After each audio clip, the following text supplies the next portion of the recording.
85 лет назад в промышленную эксплуатацию приняли Гизельдонскую ГЭС. Старейшая гидроэлектростанция исправно работает и по сей день. С 2023 года Северостинский филиал Русгидро приступит к замене гидроагрегатов, электрического и вспомогательного оборудования. Также проведут реконструкцию гидротехнических сооружений напорного узла. Все это позволит повысить надежность и эффективность работы электростанции. Подробнее в материале Галины Григорян. Старейшая гидроэлектростанция в Северной Осетии до запуска Зарамакской ГЭС-1 была и самой высоконапорной в России. Здесь, в головном узле Гизельдонской ГЭС, бассейн суточного регулирования. Именно отсюда идет напор воды, из которой вырабатывается энергия. Высоконапорная – это перепад по высоте вот отсюда и до станции. Там порядка 300 метров, и за счет этого создается давление.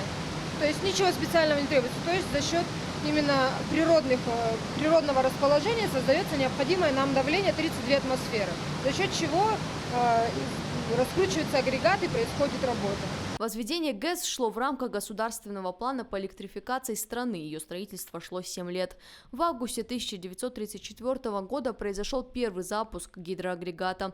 По словам специалистов, все прошло успешно. И уже через год ГЭС была принята в промышленную эксплуатацию. Станцию пустили в 1934 году, и с тех пор это оборудование до сих пор работает, бесперебойно работает. Наша станция вырабатывает электроэнергию. Несмотря на исправную работу, спустя более 80 лет руководство Русгидро все же решило модернизировать Гизельдонскую ГЭС. Работы начались в 2017-м.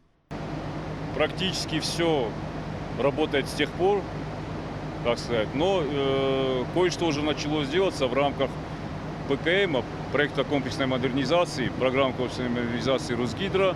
Была полностью заменена система возбуждения гидроагрегатом, которая отвечает современным требованиям. С вводом этой новой системы у нас агрегаты начали более надежно работать, меньше отклонений, отказов по оборудованию стало уже. Капитально взялись за водохранилище наше, почистили это все от наносов, довели до проектных размеров, также произвели реконструкцию сбросного лотка. С 2023 года начнут работу по замене гидроагрегатов и электротехнического оборудования, проведут реконструкцию сооружений напорного узла. Это позволит повысить надежность и эффективность работы одной из старейших гидростанций России. Галина Григорян, Хетак Гапоев, Новости Осетии.